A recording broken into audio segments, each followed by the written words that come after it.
before we leave the glade, before we start heading back to Melt, is there anything you want to do in this area? Do you want to look around? Do you want to... I pick up the pendant. Oh, of course. You pick up the snowflake brooch, pendant, pin. It is a piece of jewelry, however you wish to wear it. You could wear it as an earring, but it'd be really big. You could wear it as a nose ring, but it would be really big. It is cold to the touch.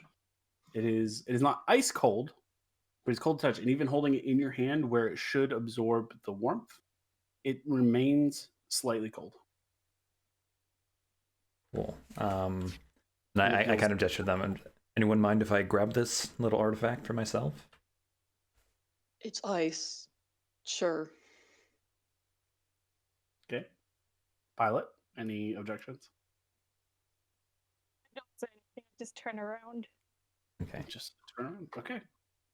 As I'm putting that kind of like, I guess I kind of pin it to my cloak or to my robes. Pin it to your robe? Yeah. I also pull out the shoe that I stashed away in my little bag. I'm like, did any of you drop this? You look down. Faust is not wearing a shoe. It's kind of like, I toss it at Faust. I'm like, there you go. Catches it, goes, thanks. He starts to put it on. It's got a buckle. And he's starting to rebuckle it. I guess I kind of I'm intrigued by the little wolf den in like the back corner of the glade. Mm-hmm. I don't want to get eaten. It's a good wish for yourself in life. So I kind of I look at Pilot and just kind of like also at Ilikhal. I kind of remember the spat. I'm kind of over it, but not quite. And I'm like, there might be at least 3 more gold pieces in it if we decide to take a look at that den. You're not wrong. To the water and start washing Edwin. Or like start cleaning him. Okay, you, Edwin, in hand, you take over to the nearest pool, this one? Yeah. There. And you're kind of like brushing off the dirt off his face. He's a little ruffled, like you're kind of like tucking his shirt back in and like adjusting his small. He's got like a little cloak, like he's got like a little travel cloak. Like they walked a little ways and it was kind of chilly. Yeah, time to grab a cloak. Yeah. they gave him a cloak before they left the house. And you're just kind of brushing off the little bits of dirt and stuff. Yeah, he has parents, KGlow. I guess. Some of us aren't that lucky. God. Like a little bit of a side. Mm-hmm. No legs, no Coming parents. from the noble. KGlow has noted the wolf den. You could investigate it. Pilot appears to not be interested. These two are kind of, oh, Pilot, you notice. You feel things. Sort of. The water's warm. It's like not just like in the sunlight warm. It is very warm. It is hot spring fed. Like most of the water in Melt. The other two kind of sit down there, kind of taking a chance to like wipe their hands off. And the other two are still kind of bickering as 5-year-olds do. As 5.5 and 6-year-olds do, I should say. Do we want to kill the remaining wolves? Yes. I think that would be best for the town, seeing as my suggestion went unheeded. Seeing as your suggestion ended with the same outcome mine would have. Winter won and they all left. That's temporary. Who knows what happens next year?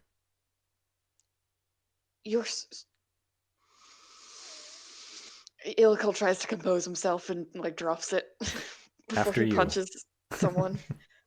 I kind of like nudge him in the direction of the wolf den. I'm not going first. All right, I draw my greatsword and I cautiously head into the wolf den. Okay, it is about 30 feet away. You walk up. I'm going to assume it's followed. Yeah. Pilot uninterested. Pilot busy being a dad, mom. Pilot busy being a parent of no apparent gender. No apparent gender. Thanks. I needed it. Ilikhal, as you approach, you gotta have to like real stoop to get in there. It's like just a little bit taller than Wolfite. Like Alfonz is gonna have to stoop. You're gonna be a tight fit. But as you like lean your head in, your eyes adjust to the dark. of the covered den. You notice as you approach it is just like the trees. It's slightly on a hill, or it slightly is a hill, I should say. A few rocks lining it, and as you start to duck your head in, your eyes adjust to the darker interior, and you notice in the rear of the cave there's a wolf nursing 3 puppies. And as you duck your head in, the wolf starts a little and tries to come to their feet, and you hear a low and 3 whimpers of puppies who have had their meal interrupted. I like slowly like retreat, like trying to look like non-threatening. What did you see in there? Growling stops. There's no wolves there. If you say so.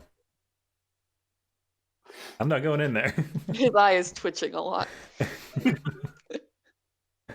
like doubt, but okay. F to doubt. Doubted. Yeah, if that is your sleep, you walk away from the den. You are not like accosted. Pilot. I assume you gather the children and you're like, hey, come on, we gotta go home. I do, but I still want to keep like holding Edwin. All right, As I go. You hold Edwin like in the front. You put him up on your shoulder. You put him like piggyback. How do you? He's a 5-year-old boy. He's not tiny. I would. But I'd give him a piggyback ride. all right, you heft him up on your shoulders, and he is perfectly fine with it. He puts his hands on top of your hood, and he's like, "All right, we're going for a walk." Yeah, all right. He does like he kind of like on top of your head, and he does kind of note that like it's drummy. Yeah, it's not skull like, but like you're cool. You're a cool person, Ronald Pilot. What you didn't told him your name, but he's fine with you. Not scared. Ignorance of children. Properly introduced myself to anyone. Yeah, no, you have not actually mentioned your real name to anyone. Mm-hmm. So he seems content. The other 2 are willing to walk. Amanda slightly takes to you, Ilikhal, because she is just intrigued by your enormousness, and you're also like of winter. And she goes, "Do you like Wintertide too? It's my favorite holiday." Yes. Wintertide is Christmas. Yeah, I don't think Ilikhal knows much about it either. Okay. But And she goes, "It's a good one." all right. And Faust kind of walks up to you. Yeah, Alfonz? Faust knows me. Faust knows you, yeah. So like Faust is like, "Hey man," like he's fine. He's like, "Of course you came to rescue me. Of course mom and dad sent you." He knows everything. You know that is his attitude towards He the just world. knows everything. He is 6 and he knows everything. All right. That is actually how he introduces himself to strangers occasionally. Is I'm Faust, I'm 6, and I know everything.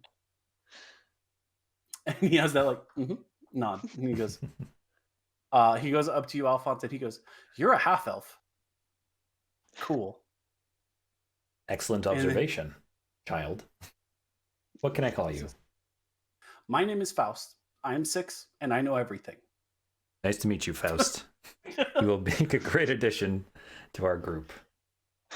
Let's go home. Where did you come from? We came from Murray Crossroads. But, well, they call it both. But, yeah, that's where we came from. My dad runs the play. I play in the play sometimes, and sometimes I just watch. I'm trying to learn to juggle like Sean, but it's difficult. I know how, but I can't make my hands do it. Yes. Same. You'll get there one day. Yes. Keep up the practice. He says, "You did magic. How?" "I want to learn. Teach me. while we walk. Yes, let's go. And he starts to lead the group. He's like, this is obviously the way. I just And he goes, you will teach me. Let's go. I hand him my quarterstaff, which has absolutely no magic properties, and I'm like, start by walking with this. And he does. He walks with it. You're just getting a child to carry your things. He walks with it. Outsourcing. He kind of like sets it on his shoulder, and he turns, and you have to like kind of like dodge out of the way of it. And he goes, I can learn this very quickly. Yes. I believe you. And he begins walking out. He walks out of the glade the way you guys came in. Apparently, he knows where he's going. Eventually, I assume one of you kind of starts to pilot the group. Following. Yeah. Ilikhal, you have a very innate sense of direction. Make a survival check with advantage. Oh, thank God for the advantage. That wasn't that one. Good. Survival 19. Better than one. Very good. You do remember the route you took to get here. You also are very aware of your own position and sun in the sky. You are capable of taking note that you took the long way here in following the wolf tracks. You are actually able to make better time returning. You avoid all trouble in the woods. You do at one point hear what might be like a minor predator, like a large raccoon, not like a wolf, like something small, like something that might just like upset birds. Maybe just like a feral cat, like not even like a mountain lion, like a like house cat that's gone feral. You do exit eventually, and you start to you eventually find your way back to trail, back to path, back to road, back towards town. Yeah, you eventually make it back to the outskirts of Melt. The whole time, Ilikhal, Amanda is asking you like just about like your life. Like, what do you like? She really feels like a sense of camaraderie with you. She really likes you. She talks to Alfonz also. Pilot, you and Edwin have made quite a rapport. He is telling you all kinds of stuff about everything. He's telling you about honey. He's telling you about bees. He's telling you about mead. Like, he knows almost how to make mead. Like, he kind of gets it. He doesn't understand how fermentation works, but he knows like fermentation has to happen. He doesn't know like how it works though. And then he knows like things go in barrels, and eventually the adults are allowed to drink it, and he's not, or at least not a lot. His favorite part of spring is when like the bees start becoming more active because they start to produce honey, and he loves honey because he's a child and it's sweet. He tells you about his mom and how lovely they are, and how Amanda is one of his best friends, if not his best friend, but his mom doesn't like her mom that much, and her mom doesn't like his mom that much. It seems like there's a little bit of animosity. Like the moms don't want them to play together, but they still do. Like even without. Alfonz, you're getting Faust is talking your ear off about magic. He is trying real hard to get the staff to work. Like he knows how wizards work. He's like held it in front of him a couple times and stuck it in the ground and said words, not magic words, and a little bit of gibberish occasionally. Like it's like it borders on Elvish, but it's not. It's kind of like you almost had it that time. English and Elvish, like it's common Elvish, Elvish shaman, if you will. Elvon. He says some stuff. Like one of the words was like for ham. Like it's not like anything close to magic words. One word for like snowflake, which is kind of close to like a potential incantation. He even tried like swinging it a couple times and just shouted air. Nothing doing. He might have magic one day. You don't know. He's a little too early for the gift to show, but he's approaching that age where if he was extremely gifted as a youngster, it might start to show. But it's could have the gift one day. Who knows? With a lot of studying, you think maybe one day this child could be a wizard. a lot of studying. He talks to you. He asks you about like your family and like all kinds of stuff. Like he just wants he knows everything, but he still wants to know more than everything. And yeah, you approach the outskirts of town, and the forest gives way to open air. As you approach the edge of town, you notice on a fence post just at the edge of town there is a small sign, and it is actually it's copper, and there is a gear engraved on it. You didn't notice as you were headed out of town because you wouldn't read a sign that is on the way into town on the way out of town. And it says, "Here be the blessings of Arathis. May the wilderness always be held at bay, and our town be safe." And it just looks like it's a small blessing placed there probably by the church, by the temple, for the protections of the goddess of civilization. And you make your way into the center of town, and it appears it has been 2.5 hours, maybe almost 3. It is late afternoon, probably approaching dinner time.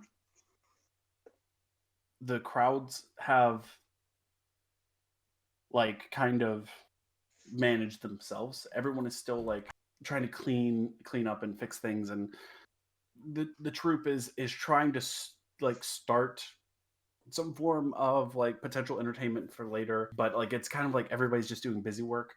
The rangers actually appear like they are starting to get geared up to come in after you, and someone notices you 6 now walk into the square. You're, "Hey!" And yep. Sorry, I tried to find the couple, the 2 women who the child belongs to right away. It is easy as they're running directly at you. He's on your shoulder. Mom! I let him down. You put him down, and he runs over to him. He goes, "I made a new friend, and there was so much going on, and I was really scared. But then this Ronald." Did you introduce yourself as Ronald along the way? I assumed.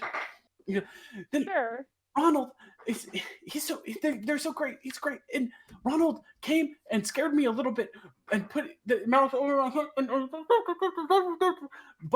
But no, Ronald's my new best friend. Yes, I like Ronald." And Jenny and Willow are both like. Willow immediately drops to her knees and she's yes, I'm so glad to see you. And Jenny looks up at you, Ronald, and says, "Thank you so much." Like you just see her like, "Thank you so much," mouthing the words. And she kneels down and she's like, uh-huh. And the other family members, Molly and Laura, run up and Amanda, and she's like, "Mom, Molly, hi." That was kind of scary. But Ilikhal and Alfonz and Ronald helped, and it is not springtime yet. And they look, "Yeah, you're right. It isn't springtime yet." And Faust kind of hands on his hips, and Susie is running over, and he goes, he's still got. Actually, he's not hands on hips. He's hands on staff, and he sticks it in the ground, and he goes, "Mom, I've decided I'm going to be a wizard." Susie's running over and she's like, "My son, my boy." And she like picks him up and she's like, "Of course you're going to be a wizard. You're the smartest boy there ever was. How could you not learn magic?" And Molly looks at you, Alfonz, and like just like 2 or 3 tears. "Thank you so much." And she is listening to everything Amanda has to say. Lara is just like, her youngest daughter, her baby, is back, and she is just like, "Yes, child, you sweet child. This is. I am so happy." And you see 4 mothers technically, all doting over their youngest children or only children. Ilikhal Dart approaches you, and like reaches out his hand to shake your hand. Do you? Yeah, I shake his hand. And with a serious amount of strength, he pulls you in and just embraces you. And he's he's a fairly normal sized guy. Like he's tall, and he just a hug, and you can tell, like it's all the strength of like a dad, just dad strength. And I it's give him just- like a pat on the back. and he says, "Thank you. You will always be a member of our family." Pilot Edwin runs back and he grabs you by the hand. He says, "Come, I gotta meet my mom and my mom."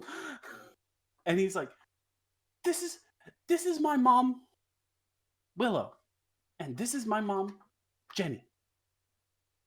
And they both sit up and they say, "Thank you so much, Ronald. Thank you so much. We don't know what we would do without you." I nod. You nod. Willow actually ends up just embracing you, just like a full, like she just throws herself over your shoulder and just squeezes. Doesn't appear to notice at all that you don't squeeze the same way as a human. I pat her back. You just hear she was, "Thank you so much. I don't know what we would have done."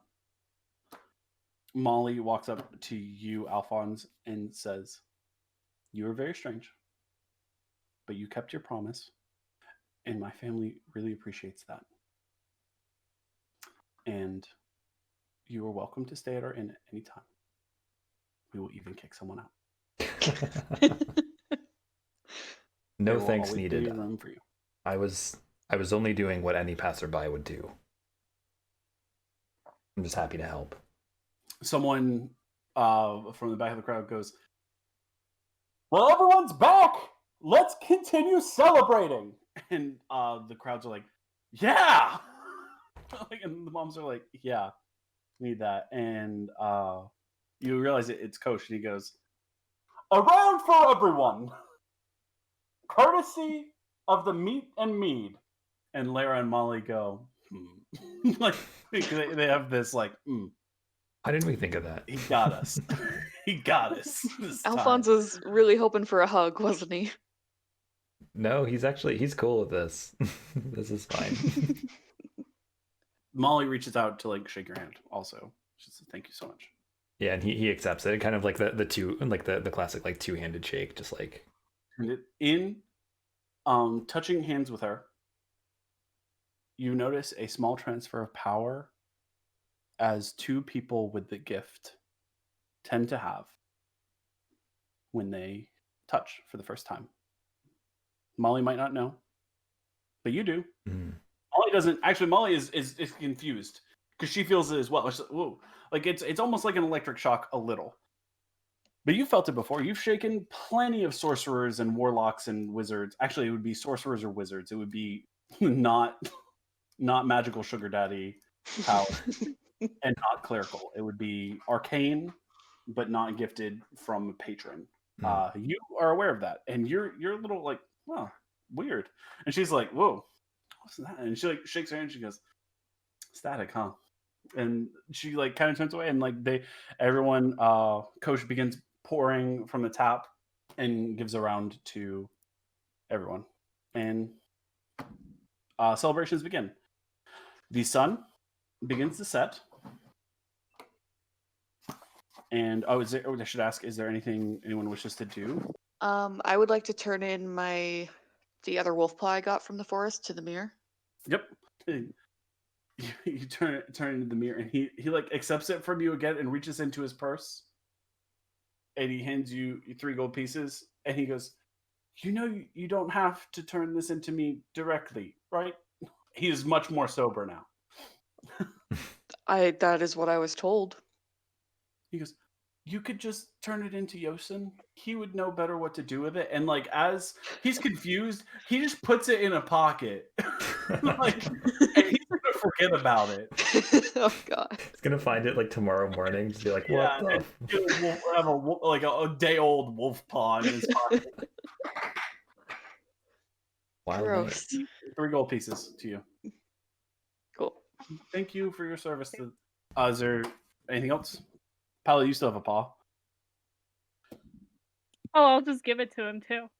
You walk up and go, "Hey, don't."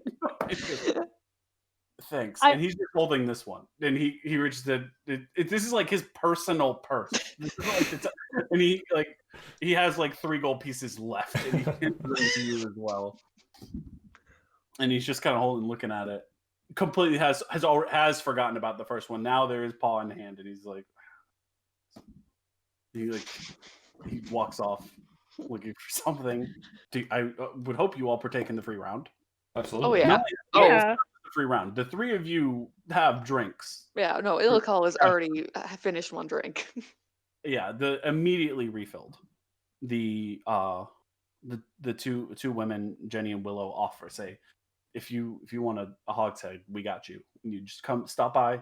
You can have we'll give you can have dinner, and we will treat you to dinner, and you can have a hogshead of our finest single barreled mead. Thank you. And they offer like a bottle to the other 2 of you. They seem to be offering mead in terms of body size. And as you are all settling, it is celebration time. Everyone ended up okay. No one was actually like too badly injured. No one was injured at. Oh yeah. Quickly dispatched in town. None of you were injured. The children were not injured. There was a lot of fear.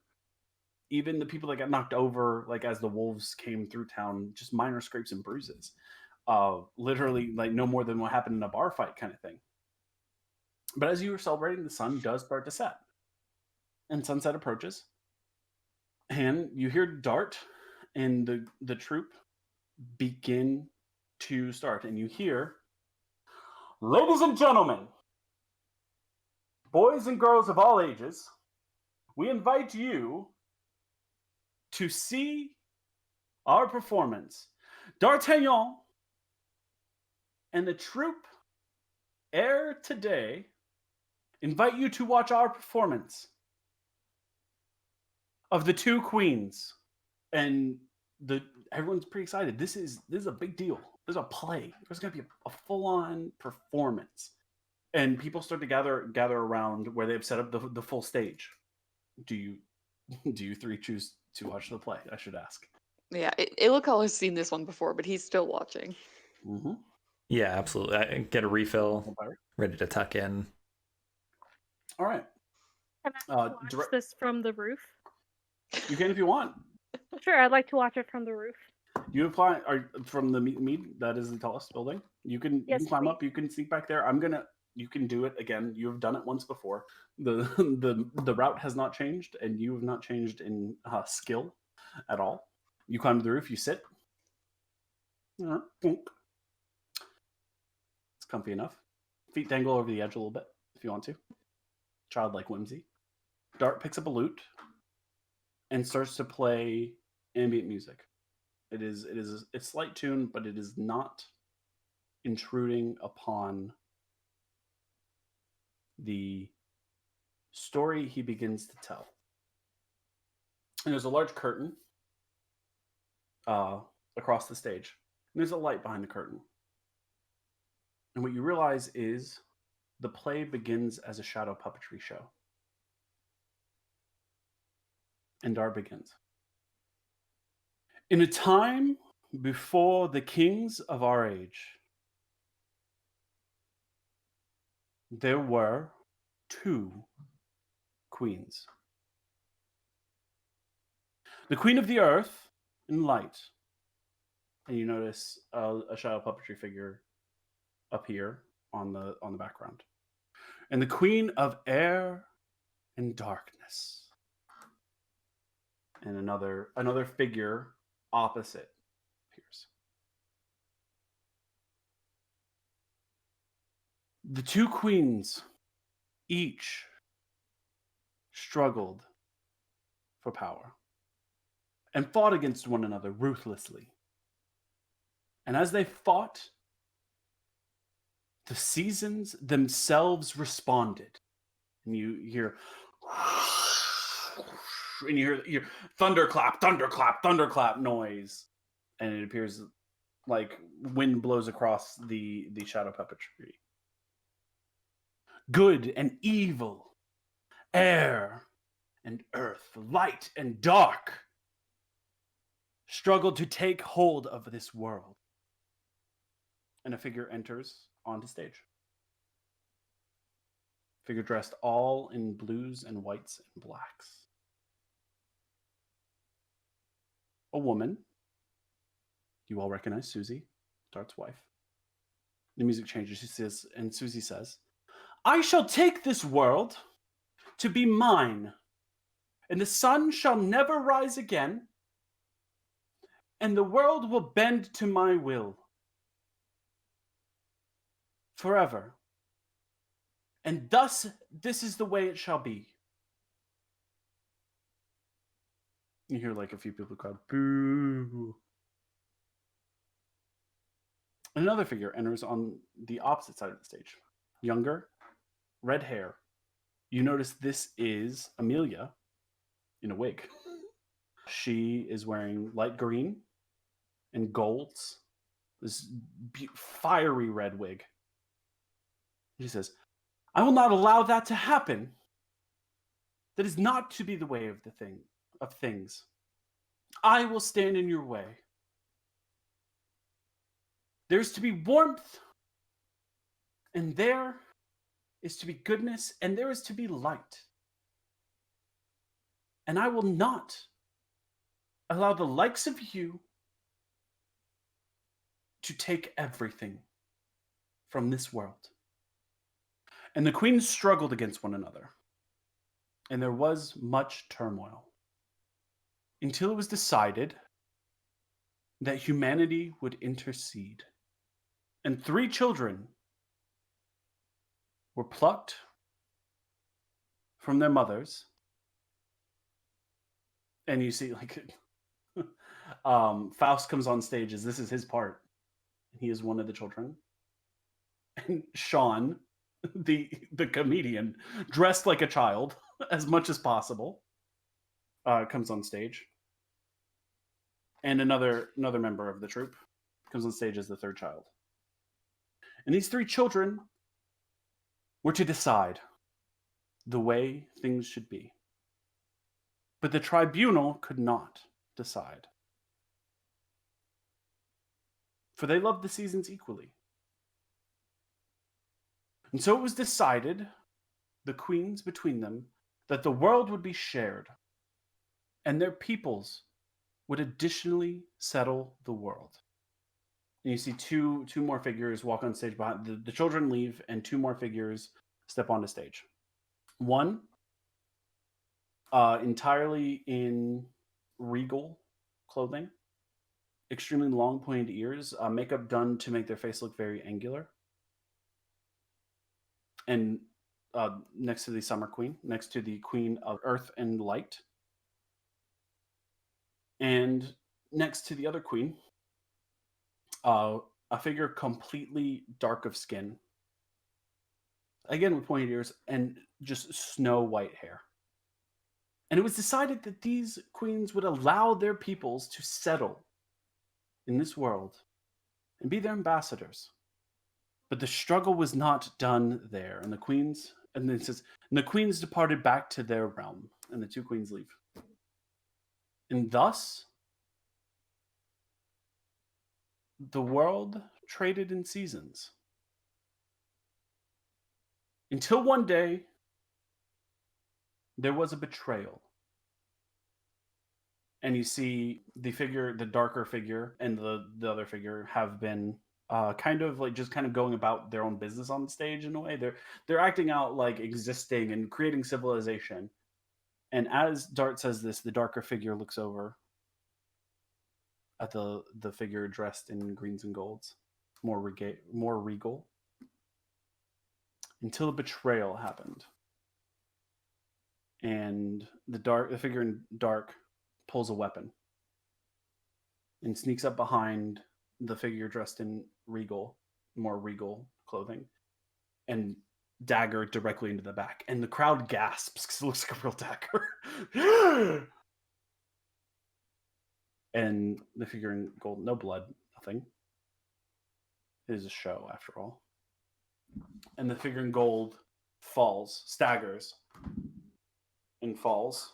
And they have like a little red bandana sort of thing they kind of pull out of their clothes to represent like blood and dying. And they slowly pass on stage. Dart says, and thus the nature of the two queens was finally revealed. One of goodness and light, and one of evilness and darkness and betrayal. And thus is how the world came to be as it is today. The seasons change, and the two queens continue their struggle against one another. And the darker figure like kind of steps back into the what is now become like a little more shadowed of the curtain and disappears. And they move through the curtain. Ilikhal, you know this to be a stage trick. They disappear through the curtain. And more individuals in regal outfits, they look related to the one who has died. They reach down, they take the crown that the individual, or they take some form of royalty from them, and it is placed upon another individual's head, and the others kneel around them, and thus the crown was passed, as it is passed to this day, and those who betray stay in the darkness, and those who tend to live in the light continue to do so. Thus the story of the two queens ends. And thus is our history. And the crowd, yeah! There's a finale like with the music. Like, yeah, this is great. Love this story. But that is the whole play of the two queens. Ilikhal claps very loudly. Ilikhal, yeah, I love this one. Just enough amount of blood. Yeah, Alfonz just kind of like strokes his beard, like really intrigued on how like this is kind of not resolved really. Then Dart immediately goes into a whole song about the seasons. It's a song about the coming of spring. That is just it's a jaunt about how the weather is going to get warmer and it's going to be nicer.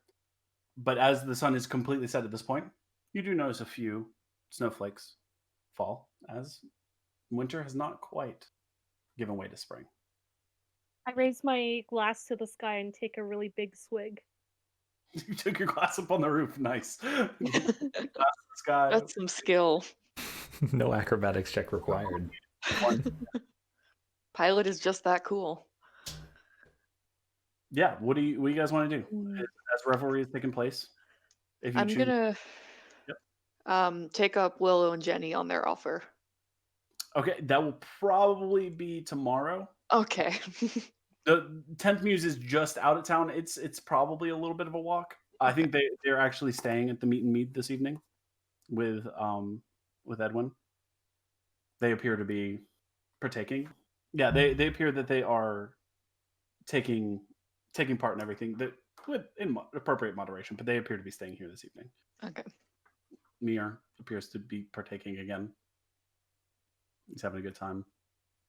Yeah, Ilikhal is drinking his mead, just kind of hovering awkwardly. You notice hovering awkwardly, Stone, the young ranger, appeared to at one point like went and talked to Molly, and they had like a conversation. Wasn't much. He like walked away like he had like succeeded somehow. Like he was like, yes, managed to talk to her. A couple other things you notice, Susie is just doting over Faust. She absolutely like loves him more than life itself. But it's extra much today because she almost lost him. Dart has not put down his sword. He has kept it at his waist. Something that is unusual for him. Usually he is fine not staying armed, but he has remained armed, and you get this feeling that he will remain armed for a while. He is not going to be without his sword should trouble ever happen again, at least for the near future. Alfonz, what do you do? How do you celebrate First Thaw now that you were given the chance? Yeah, I don't know. I guess I'm just kind of sitting around and kind of taking it in too. It's kind of, I've sparked up my pipe, probably in the Meet and Mead right now. It is a little more quiet in there. A lot of people are outside. You do note that old Kurt, the older gentleman that you spoke to last night, his nephew, or one of his nephew's friend, either or, you're not quite sure, comes in and like asks if he could have a seat. Like, he's like, "Do you mind if I join you?" Please. He sits down. He introduces himself as Levi. He introduces himself as Levi. He says, "I'm old Kurt's nephew, the fool of an uncle, my fool of an uncle." And he just wants to talk to you because you actually seem like you have a cool story. Go on. He's like, tell me what you're up to. I want to get. You get like this vibe that he doesn't really want to stay in Melt. His family's from Melt. Old Kurt was from Melt and left and came back, and you get like this vibe that he doesn't want to do that. He wants to leave and stay gone. Mhm. But he's like, tell me the stories of the world. Like, give me something interesting. He wants to know about anything. He's got like that wanderlust, but he's not quite old enough to go out on his own. He's like 17. He's right on the verge of being able to like go, but he can't just quite go yet. But he wants to hear about the world. He has no idea that you don't know anything about this one. So I guess he just kind of he's just chatting him up, and he pretty much like the broad strokes of it is the world is much more vast than the shores of the northern and the southern reaches. There's more to be found to the east, to the west, to the north, to the south. Always be wandering. Kind of And pushing him in that. Yeah, that kind of lights a fire, and you see that like spark, that want of adventure. You see it start to turn from a spark to a flame, and you can tell young Levi is not going to remain a Melt. He will find some trouble to get into somewhere else. He tells you a little bit about his family. Like, he tells you some stories of like Melt. Like, it's kind of like mundane ish. He tells you of like a little bit of the drama between the two inns, and how Kosh really liked Molly for a long time, even though she was a little bit younger. But everyone kind of thought Kosh like wasn't proper enough. Like, the Argent family is a little posh for Melt. And while Molly is super sweet, she is very deferential to her mother, Lara. How she's very deferential to that. And she does take after her mother a lot. And Molly has never been like highly in search of like a romantic relationship. She's very business minded. She's very studious, and a little like aloof when it comes to like people like flirting with her, because she's not interested usually.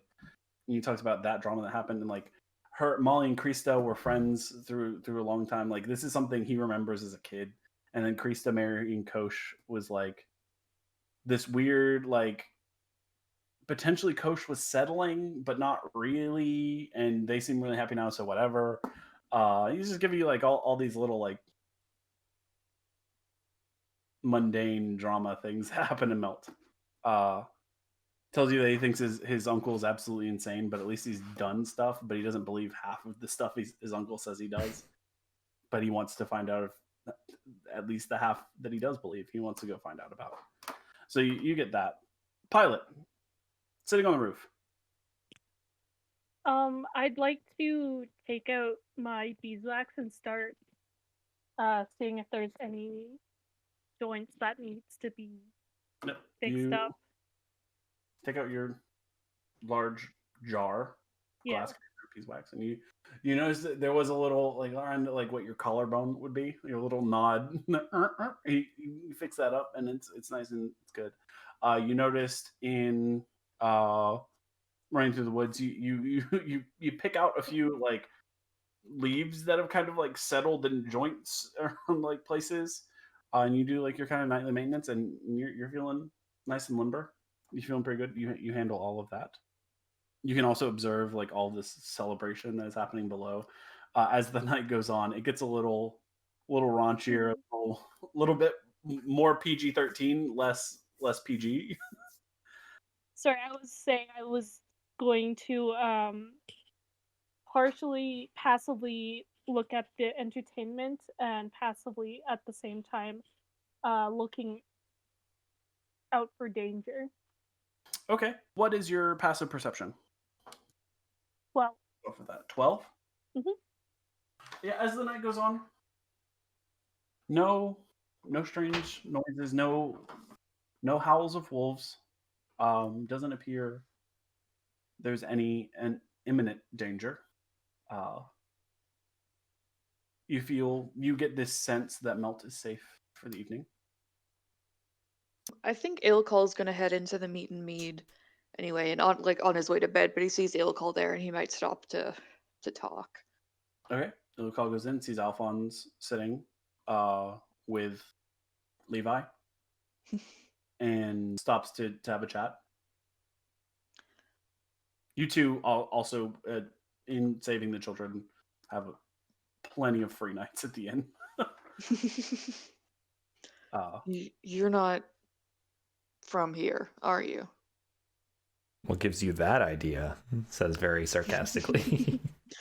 Levi goes, I'm gonna duck out. He said, thanks for the conversation. He sensed immediately, like, I don't want in on this. He goes, and he like daps you up. Like he tries to like fist bump.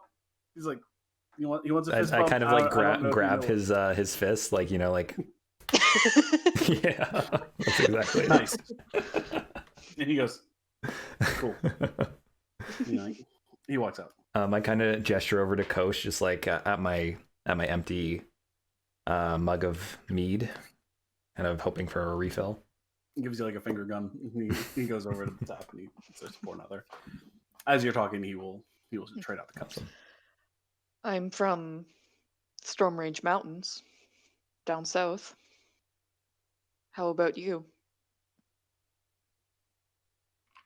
Let's just say, no matter how I answer this question, it will still sound a riddle.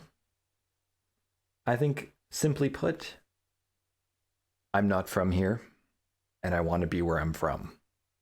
That does sound like a riddle. Now, unfortunately, I don't know where to begin. You seem like an individual who is traveled and well-versed in these lands. And I would say so. Let me be frank with you, Ilikhal. We've shared some battles, we've shared some laughs, we've shared some arguments. I've spoken with Ronald, and it seems that we at least are on the same path. We will be heading for Storm's Fall in the coming days. I seek counsel from the court mage because I have been displaced. A friend of mine, he thought of me as a little bit of an underachiever. He knew that I was growing complacent in my home, in my dwelling, and he just wanted to give me a nudge towards greatness. And in this nudge, I woke up in a forest. I was in my room and I woke up in a forest. I have been wandering for well over a year. And what I've gathered is my people, my creed, our people are not, we're fading from these lands. And I know that the king keeps a council with a mage, and I need to head in that direction to see if he can assist. When you say your people, do you mean where you're from or mages? Mages. I am a wizard. Yes, I am aware. And I have not come across any other wizards. I've felt magic in these lands, but few and far between. My mother was a wizard, is a wizard. I feel the pull towards magic too, myself. Now that's interesting. Anyway, where are you from? I know you're not from here. I know you said you don't know where you are, but can you not simply return to your home? I'm not adept enough to return home. The challenge that was put onto me was, once I return home, I will earn the right to claim my birthright. Which is The House of Vario. My family. I will inherit my birthright as the head of the family. We were a powerful we are a powerful family. And I need to do some searching before I can really step in and take what is mine. I think I understand. Well, if I understand right, if this is your offer, I will travel with you to Storm's Fall. I feel the pull of magic. I will go where the wind takes me. I will be happy to have you. But I must insist that you stay your weapons until we read situations going further. What you did with the Fae was very irresponsible, and it could have had very negative effects on the town of Melt and the surrounding area. If you feel the magic, you must know that there is magic in these lands, magic that we do not see and do not perceive, and I am more than happy to help guide you on your path. But first, you must learn patience. That has never been my way. And I don't much like your tone, but I understand your meaning. That's a start. Ilikhal nods and he heads upstairs to go to bed. To note, DM's note. Ilikhal, you do know the troop is eventually heading to Storm's Fall by way of Summer's Hearth. But that is not potentially the fastest way to Storm's Fall. Yeah, I'm not like committed to the troop or anything. Yeah. So you could potentially travel with the troop through Summer's Hearth and then south to Storm's Fall. You could also travel east to the Rory Crossroads, and then south and then west along the King's Road to Storm's Fall, which would be a little faster. Probably like a week faster over the course of, maybe not a week, maybe 3 days faster over the course of 3 weeks, instead of 3 weeks and 3 days take maybe 3 weeks exactly. If you were to just travel there, like if you were like, we're going to Storm's Fall right now, walking, or maybe horses, if you want to get horses. 3-ish weeks.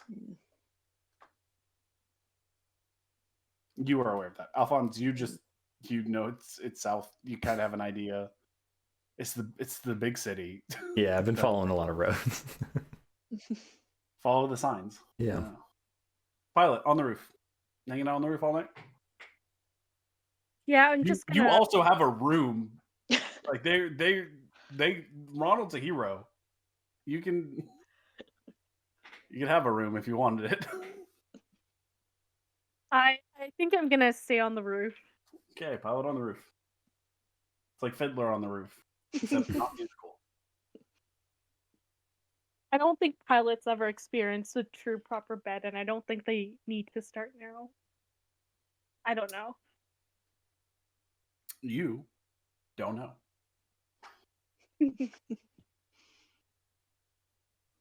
Pilot, is that where you want to wrap your night up then, Pilot? Most likely just watching the city die down and enjoying the light breeze that is, or the snowy breeze that is, melt. As you sit there and you start to wind down, kind of, that's kind of like ironic, wind down. Something sticks in your brain that you cannot seem to let go. It is a small, winter-dressed pixie saying, "Good to see you again." That was the thing. That was the thing I caught. I'm like, again? What do you mean again? Ilikhal and Alfonz? Theo don't remember this. Yeah, I caught that too. So Ilikhal has no memory of this. Ilikhal is just like, we got that done. Freaking Alfonz making things hard. Heat of the moment. Alfonz? Ilikhal has gone to bed, I do believe you said. Alfonz? Yeah, I head up to the same room I was in. I was considering going over to the Steam and Snowflake, but it's probably not worth the hassle. Any bed will do. And I sit in my room and I kind of glance at the pendant for a little while, just to kind of glean any magic that might be coming from it. Is there any kind of like any checks I can do on it? There is. As you sit with it over the course of what would be considered a short rest, you can do what is called attuning to it. It does not require attunement, but it is a magical item. Okay. Ooh. You did notice the sense of magic upon it. It is a snowflake brooch or any other piece of jewelry as you choose to use it. You know, it has the ability once per day to absorb 1d4 cold damage that is used against you. So should any cold damage try to harm you, you can absorb what you can choose to use the brooch to absorb 1d4's worth. So someone casts Cone of Cold at you. You say, I invoke the power of the brooch, roll a d4, you absorb 1d4 worth of damage. The brooch will then hold on to that 1d4, and you can, as a bonus action, unleash that cold. So you could potentially do it is at one target within 30 feet of you. That essentially casts like a really powerful magic snowball back at them. Does it automatically hit? Yes. It is like magic. Okay. Score. So I place that back on my robe. I guess it is still cold touch. Okay. And I just kind of, is there like a chair by the window? There is a chair in the room and a small table by the window. So I kind of I fall back into the chair, just kind of watching the night and kind of slowly drift off. Okay. No odd dreams tonight. No monsters in the swamp. Ilikhal, you do have a dream. You dream of magic and your mother, and you dream of what it feels like to be in the presence of the wild magic of the Goliaths. The arcane magic that is still somewhat tied to nature. You recall your mother starting fires easily without need of flint and steel. You recall the static in the air as she manipulated the elements. And you recall cold in the summer. You recall her touch being as cold as ice, if of magic. And you want of that. And when you wake the next morning, you feel the magic in the air around you. Okay. As the sun rises on the first day after First Thaw, the town starts to bustle with activity. The town starts to bustle with activity because now it is officially time to begin working for the spring planting season. Those who celebrated in town last night and stayed in the inns that are now heading out to their farmsteads, potentially a little ways out of town, like too much to come into town and leave again, are picking up all of their like necessities for the farming season, for like everything from plow blades to a new axe head to seeds to you name it, to feed for the sheep and cows and chickens. The day after First Thaw is often actually a market day.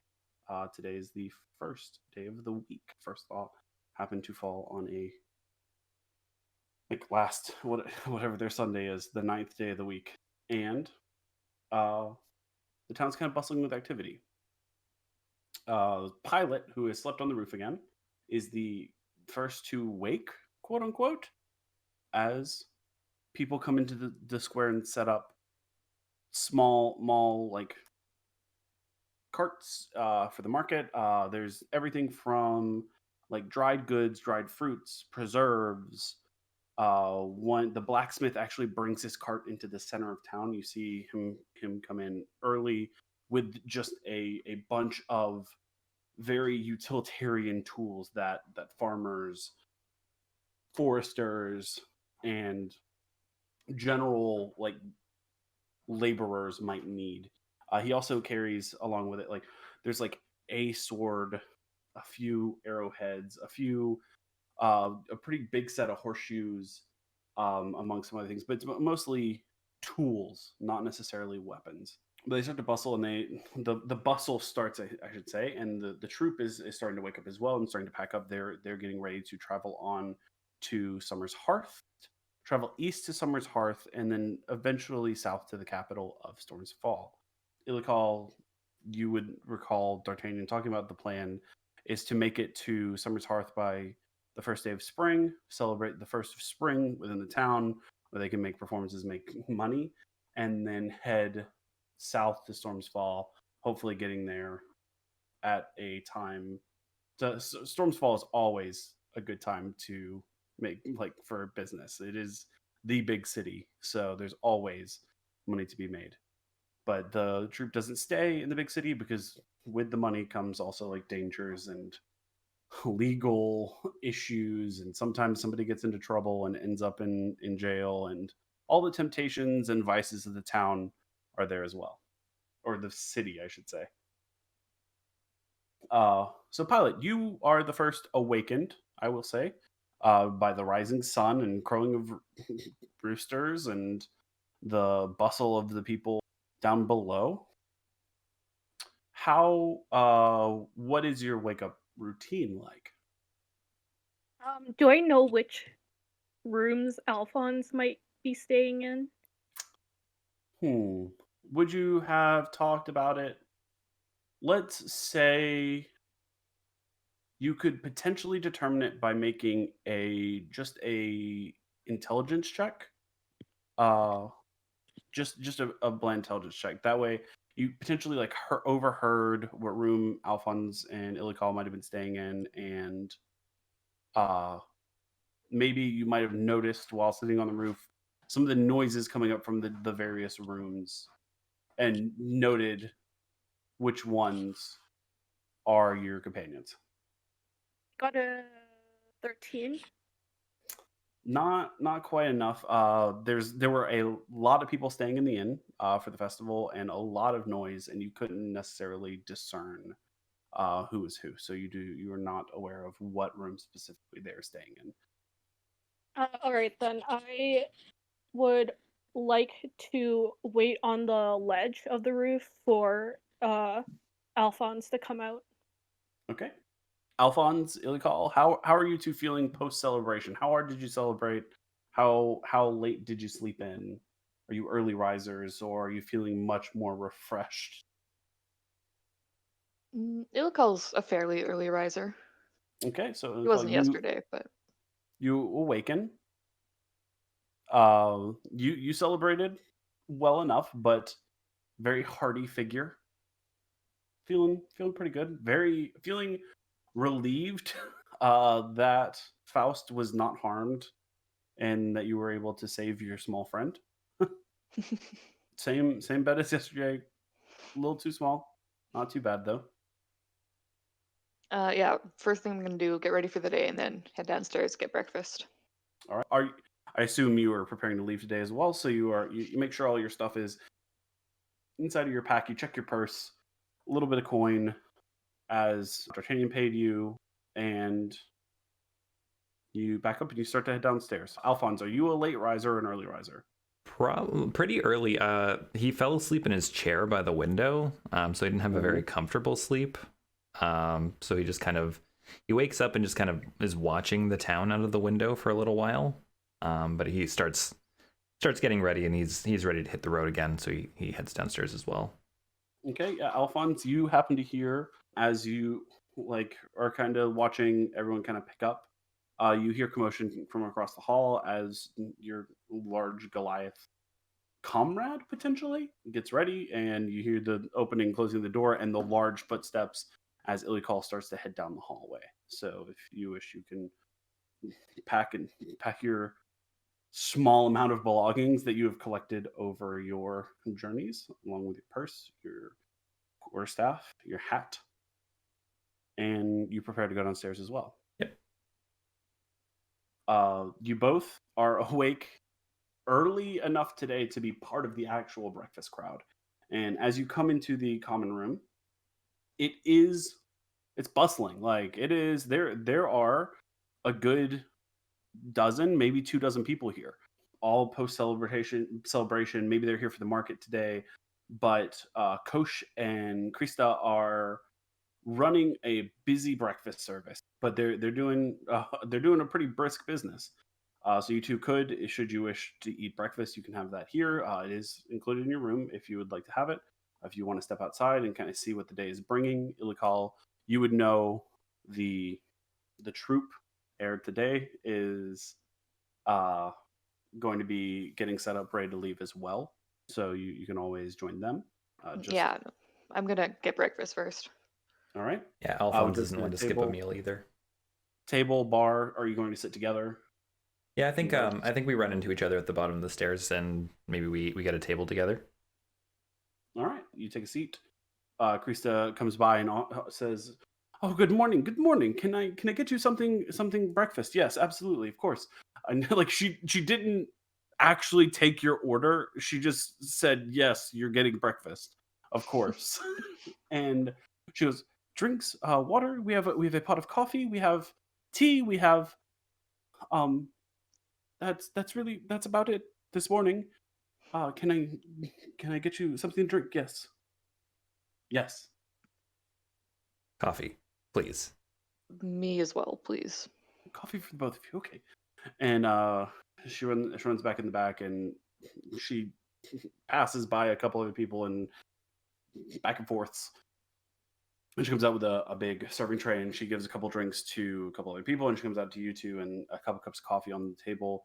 And she goes, "Your food will be out in just a second. Very busy this morning. The day of First Thaw, market day, holiday, all of it mixed together. I'm sure you two know." She's off like a rocket, like between all the tables, children dodging children and serving and everything. And Kosh actually comes out with two plates and sets down in front of you each. It's a serving of like bacon, eggs, and toast. And he goes and he looks at either of you and says, "Would you like oatmeal as well? We have oatmeal this morning." No, thank you. No, this will be enough. Quick question for you, Coach. Did you happen to see our companion this morning? The thin one. That's the one with the cloak. No, I haven't seen them. I believe the last time I saw them was outside last night. They didn't stay here, as far as I'm aware. Well, thank you. We'll take a look after breakfast. Wonderful. He's like, "Have a wonderful day. Great day. Thank you so much for everything also." And he's back into the kitchen, serving as well. There are two people running a very brisk business this morning. So breakfast is good. It is hastily made bacon and eggs. It's very, very tasty. I mean, it's very fresh, salty. Eggs have salt and pepper and sunny side up, just quickly fried. Appears to be what everyone is getting. A few people do appear to be getting oatmeal. It looks like it has apples in it. It might be apple cinnamon. But you finish it. Your coffee is fine. It's not great coffee, but it's very batch coffee. They've got a pot over a fire in the back, and they make more as it runs out. It's diner coffee. It is absolutely diner coffee. But you do both. Like it's that like, man, nothing like a good breakfast, like an actually made breakfast, not a road breakfast of like hard biscuits and jerky and maybe a hot cup of tea, like an actual, like, you can sit down and eat it with knife and fork breakfast. It's really just like put you in the spirits to like get going in the morning. And so as you finish up breakfast, you are both good to go. And you can exit and explore around town as you wish. Actually, I should say, as you were finishing up breakfast, a individual dressed in gray and blues with a small patch on their cloak comes in, has a word with Kosh, and walks over to the quest board or the posting board and pins up what appears to be a new posting. Really pushing this. There's a different thing in addition. This individual, then he walks out into the square and appears to, like, you can see out the window, he appears to be talking to approaching men, younger men, and talking to them. I'll go take a look at the quest board. Yeah, so you approach. There are dead center is an older, what appears to be an older posting. It's kind of crumpled up. It looks like it's been there for a long time. It simply says, in the name of King Alric III Stormborn, all acts of banditry upon the king's roads are punishable by imprisonment or death. Please report all known acts of banditry or other felonious activity to your nearest Kingsguard post or the local stadier. It's just like hey, let us know if there are robbers, and if you are a robber, we're gonna get you. There's also a posting that you were notified about that says, by request of the Mirror of Melt, there have been trouble with the wolf population.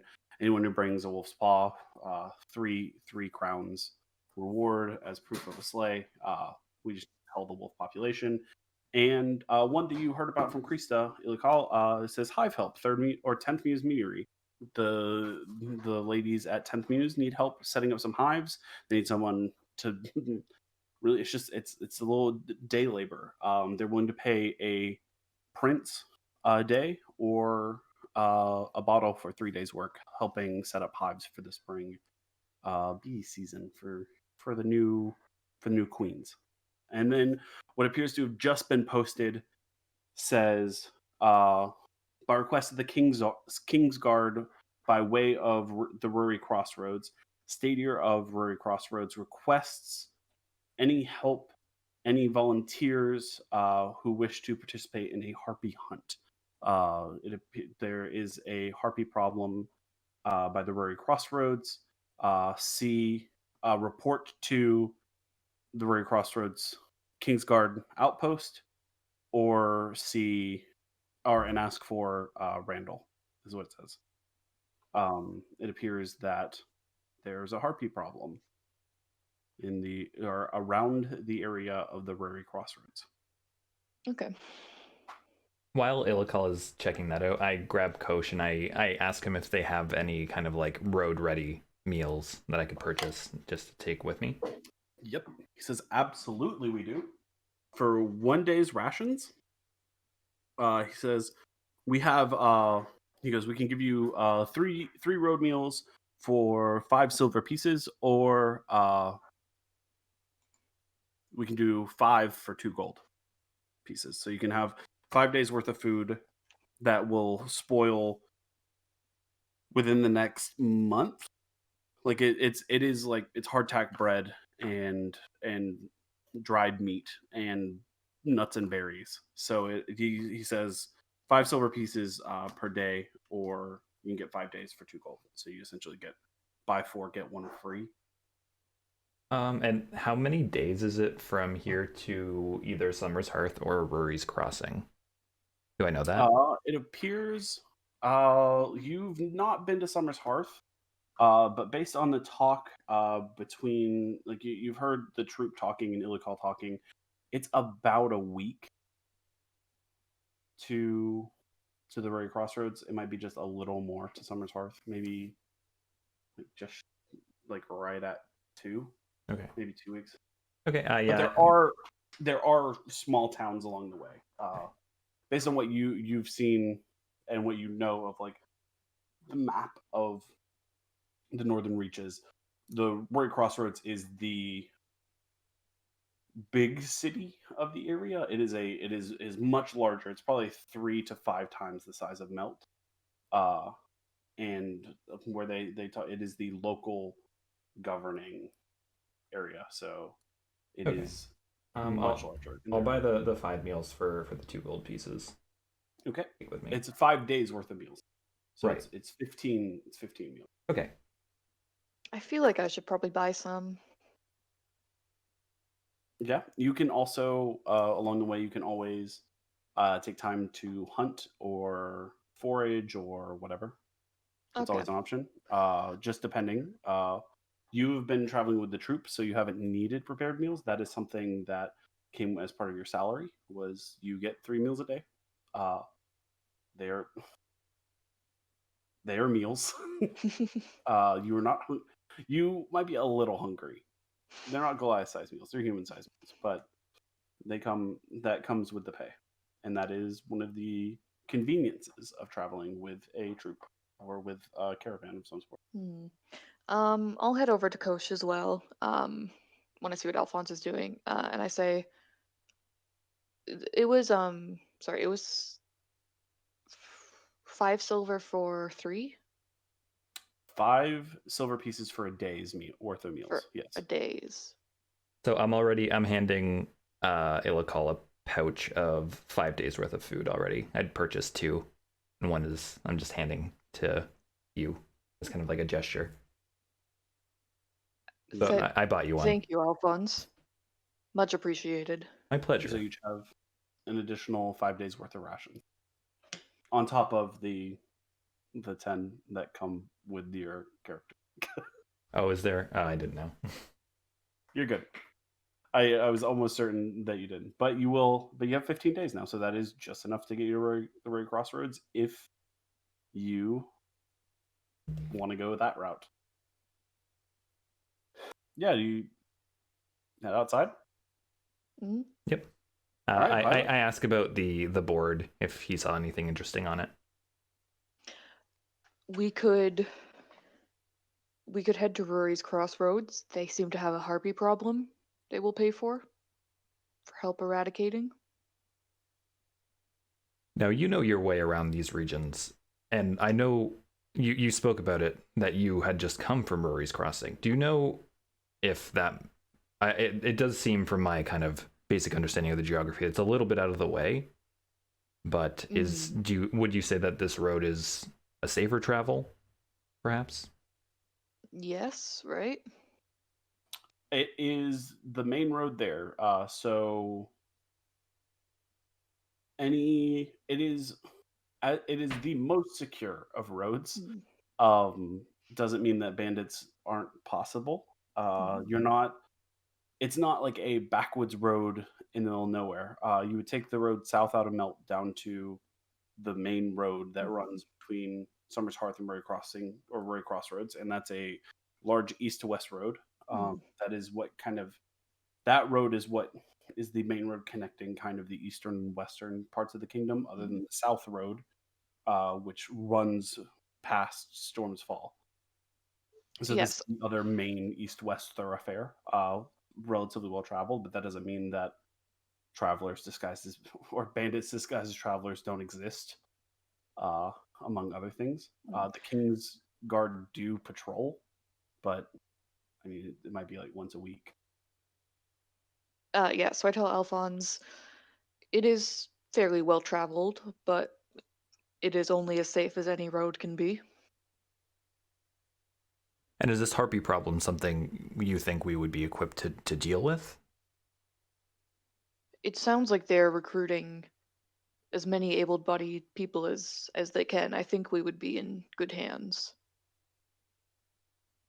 As long as the road leads me to Stormfall, as the end of the journey, I'm happy to accompany you to Ruri Crossing. And I'm kind of sparking up my pipe, and as I kind of like look up at it just to kind of clear it, and I see Pilot just sitting on the ledge of the roof, and I'm like, Ronald, how are you this fine morning? 3 stories up, Ronald, do you notice them come out and they're having a conversation? Spark pipe. Alfonz looks up. I jump down as gracefully as I can. 3 stories That's is a long way down. lot. Or I climb down as gracefully as There I you can. go. I forgot I thought it was 1 story for 1 second. Yeah, so 3 stories would be 30 feet. That's tall. Yeah, that's a drop. Yeah, that's that'd hurt. You make an acrobatics check. Does Pilot feel pain? Is Pilot a person? Does Pilot feel pain? Do androids dream of electric sheep? Thank you. I was trying to remember that before.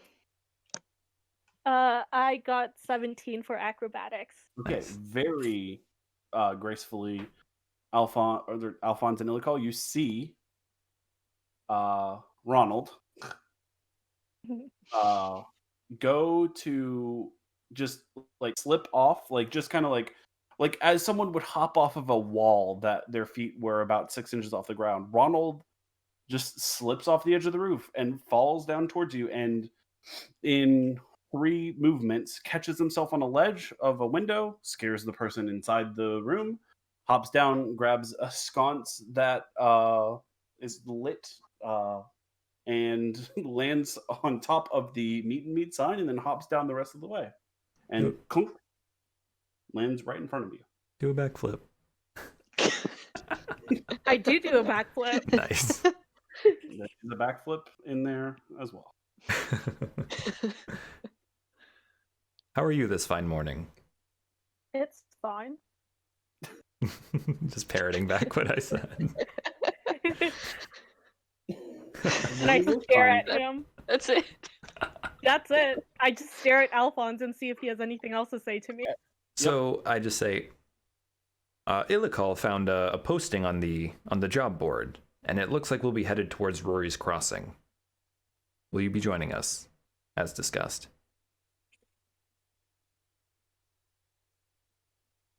I thought you were going to go more south. It is south from here, but from Ilikhal's description, it sounds like this might be the more safe road of travel. And a little extra gold in our pocket. It would be quicker than going east to Summer's Hearth. That would be this would be the quickest way to reach Storm's Fall. That is true. You could absolutely just travel south through the wilderness. Mhm. I feel like that's what Pilot wants to do. That's what Pilot has been doing, just south. So you could travel south and then west to the Ruri Crossroads, then south to Westfork, if you will, and then east to Storm's Fall. And that's probably going to take about a week to the Ruri Crossroads, a week south to Westfork, and then a week to Storm's Fall. That's about 3 weeks. The distance from Melt to Summer's Hearth is a little further than the Ruri Crossroads, and the distance from Summer's Hearth to Storm's Fall is probably about the same as Royal Crossroads to West Fork to Storms Fall. So you're looking at 3 weeks to a month if you just traveled straight to Storms Fall via going to the Royal Crossroads. You're looking at maybe a month to 6 weeks if you just traveled to Summer's Hearth and then south to Storms Fall, depending on travel pace and weather and all that. You could also just go south out of Melt, and instead of taking the main roads, just trudge the wilderness southeast through the Kingswood and hope. Do I know much about the Kingswood? Because the one north of Melt is like really wild. Yeah, so the I think I was lost in it for a good long while. Yeah, Alfonz, you popped up in the probably what would be like the northeastern part of the Kingswood, and wandered, and eventually wandered out of the Kingswood, found the main road, and eventually determined that Melt was nearby, and made it to Melt. You probably popped out of the Kingswood halfway between the Rocky Crossroads and Summer's Hearth. Ilikhal, you are aware that the Kingswood it's a massive forest. I mean, full of like ancient trees, and it is wild. There are beasts and monsters and all kinds of troublesome things that exist within Kingswood. There are myths or legends potentially about witches, and someone swears there's a dragon. But it's probably, if you were to travel through the Kingswood, you would know, if you could just maintain a pace and direction and your bearings and not get lost, just in distance would still take you at least 2 weeks just to make it through the wood. Does Alfonz have his wizard spell book out in the open? No, it's tucked away in my bag. Okay. But I've seen him use shield before. Yes. Yeah. Okay. I pat Alfonz on the back, nod, and say, "You need protection." And then I just kind of like, "Yep, I guess I'm going with you." I've seen Ilikhal, just sword down a wolf. I've only seen Alfonz do shields. Hey, true. I won the battle royale, okay? By tapping people. We're gonna put an asterisk next to one, the battle royale. Can't take Thank that one you. away Yeah. from me. You've But not actually dealt any damage yet, KGlow. but I nod and I just say, well, then it looks like we have our heading. Yep. As you are in the square now, Ilikhal Dart waves you down and approaches as the caravan is getting ready, and he approaches and says, "Well," he said, "looks like I've lost my deterrent for the travel east." Yes, I'm sorry to leave on such short notice. I have appreciated your hospitality, D'Artagnan, but we must part ways. Of course. Know that if you ever come across this again, you are always welcome to travel. And I was coming to offer that if you wish to travel with us to the capital, we are going by way of Summer's Hearth. Traveling with a group is always safe, but you do have your group here, I guess. I look over at my group like, Yeah, that is an option. He is going to. That offer is being made that you three could travel with the troop east to Summer's Hearth and then south to Storm's Fall, should you wish. It might be a little slower. They do stop occasionally on the way to make performances and make a little bit of money, but that means money in your pockets. Potentially slightly safer travels, because traveling with a larger group, you may end up everyone kind of pitches in for everything, so you may help with performances along the way. But you know, Ilikhal, your contract was you're free to leave whenever you want. As it is, you are always on contract till the next town. That is how it works. Unless something incredibly crazy happens, you get paid at the next town, I should say. So you guys left for Crossroads coming to Melt. You knew you get a paycheck once you got to Melt, and you did. And you know that leaving here, you would receive a paycheck in Summer's Hearth. So I think I pat Dart on the back and I just say, a fantastic offer, and I very much appreciate it. But caravans do move slow, and time, unfortunately, is moving against us. I understand. He says, Ilikhal, thank you again for everything. And he reaches out to shake your hand. And Safe travels, Dart. And he says, Summer's blessings upon you. May your roads be dry.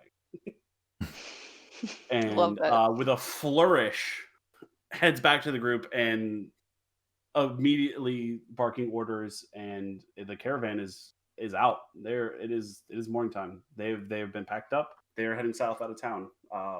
Faust is standing on the bench of the wagon, and he's waving bye to you, Ilikhal, and waving bye to you, Alfonz. He has managed to, in the night, has constructed a small wizard staff, and like gestures it to you, Alfonz. I pull out my wand a little subtly, and I cast light on the tip of his staff. Aww. And I tuck it away just to make sure he doesn't see it. But in it, at the tip of his wizard staff, a light appears, and he's like, "Oh, what? I did it! I knew I could!" And he's screaming it at his mother and at the other members of the caravan, and they're applauding. And they're headed south out of town. They're on their way to Summer's Hearth. And as they leave, you hear the tuning of a lute as someone begins to start to have that to begin the travel entertainment to some extent, the boredom of travel, and the music that staves it off. So the caravan is on the way. The people in the market, they're waving. There's the barking of we will see you next time, people of Melt. All of the theater, all of the drama as they leave. But the square is still pretty full. People buying, selling, auctioning. It looks like a couple of individuals have set up like a horse stall. Like they have like 3 or 4 potentially like. I don't know if any of you know how to judge how good a horse is by looking at them. I feel like Ilikhal might. Ilikhal has encountered some horses. Oh, please, Ilikhal has not ridden a horse. You're too big. I've encountered Ilikhal them. has encountered horses. Ilikhal can ride a horse. It has to be a large enough horse. There is a horse large enough to bear Ilikhal. It is How convenient. potentially a war horse. But they're accosting people like, "Hey, check out these horses. They're nice horses." I don't trust these guys already. Instant. I used horse salesman. What's wrong with them? And you see that individual in the cloak with the badge, talking to. You recognize him, Alfonz. It is young or old Kurt's young nephew, Levi, who's listening to this individual go on about whatever potentially this Sarpy problem at the Rory Crossroads.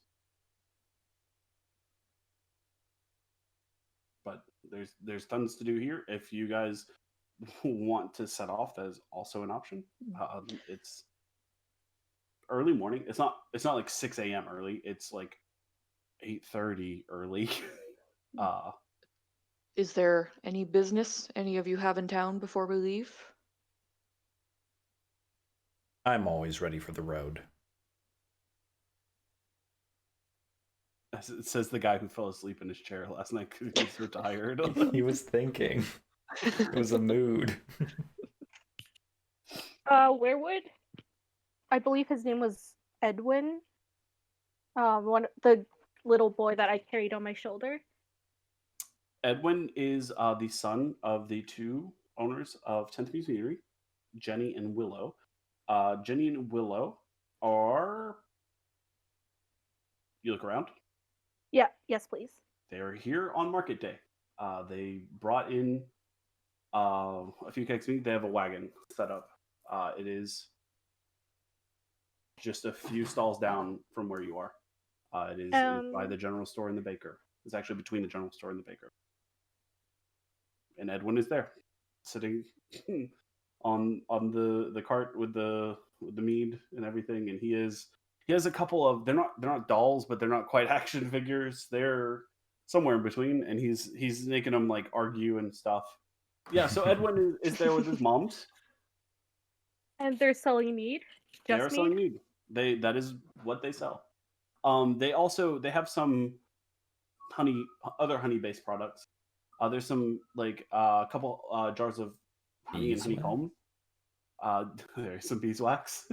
It looks kind of fancy. There is also like a few honey based like appear to be bath products, like honey soap, sort of things like that. A few like luxury products that could be honey based, honey adjacent. I walk over there to the 10th Muse Meadery market stand. Okay, they have a little flag that says 10th Muse. They have a large cart with a few bottles, kegs, mid-range stuff, a couple fancy things. As you walk up, Edwin like works up and goes, "Ronald!" And he hops down and he runs over and just like embraces. He's like, "It's so good to see you again." He said, "I was talking to Mom and I was telling Mom this, and I was telling you how awesome you are and how cool it was to see you with the fairies."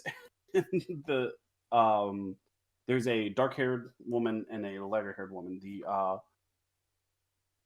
The lighter-haired woman is a little more mom-like.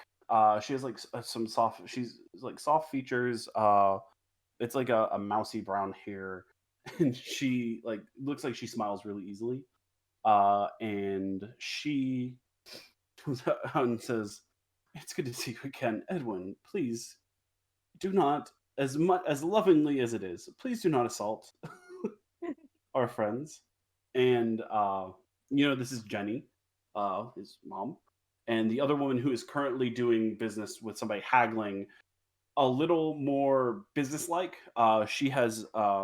Jenny has somewhat like, but just below shoulder length hair. Willow, who you know to be her wife, has kind of like a pixie cut.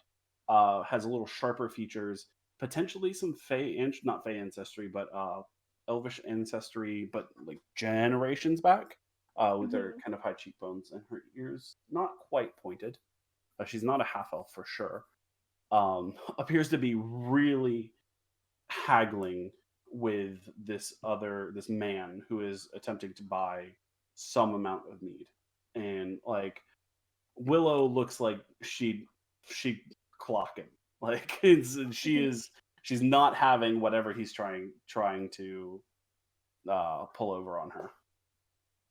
I pat Edwin on the head and guide him back to the stand, and I look at. Wait, you said there was beeswax? They have a small table set out in front, and there are a few things there. There appears to be like honey infused soap, some honeycomb in just like boxes. There's also a few jars of just honey with honeycomb, and then a little bit of beeswax, maybe a half dozen jars. Potentially, this is why the general store doesn't carry that much, because every market day, the owners of the meadery and apiary and their apiary bring bee goods. So, although yes, I still have some beeswax, I would still like to support the local lesbians, I guess. Yeah, I point at the canisters of beeswax and I ask them how much. There is a very small one, like the size of a lip balm, that Jenny says is 5 silver pieces. And then there is a larger one that looks like it is probably 4 times as large. That she says usually goes for 5 times as large. Usually goes for 2 gold. But for you, she could do it for 15 silver pieces.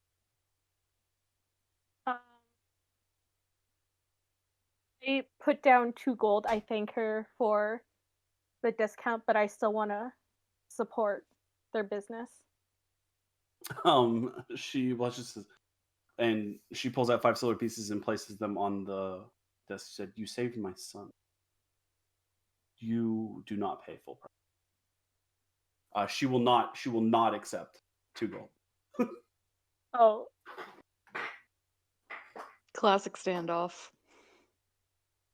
I stare at her, and then I stare at Ilikhal and Alfonz. I don't think I've ever encountered this situation before.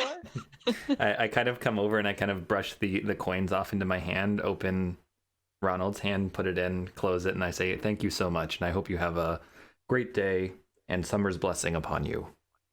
And just kind of like, it's like, this was a gesture. I explained to Ronald as we're kind of walking away. You did a good thing.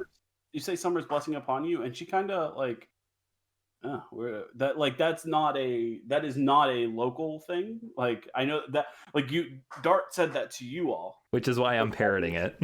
Yeah, but that is not like. She's like, thanks, I guess. But she does have like a kind of like a not from around here, I guess. Not a local phrase. Must be either Dart's thing or wherever Dart's from. Based on her reaction. Sorry, how many uses can I get out of the other canister of beeswax? 5 days worth of beeswax. Okay, thank you. 5. It is the equivalent of however many rations the other 2 bought. Yeah, 5. Yes, so it is 5. The like small lip balm size one would probably be 1 day's worth. All right. Pilot rations, if you will. Pilot rations, I love it. Investigate anything else? I'm good to go. Okay. I give Edwin a last little pat on the shoulder. He's like, yeah.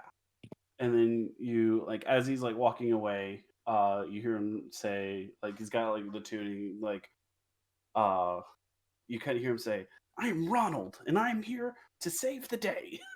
And the other one is like the bad guy, I guess. Oh, it's like a little Gino in Mario RPG.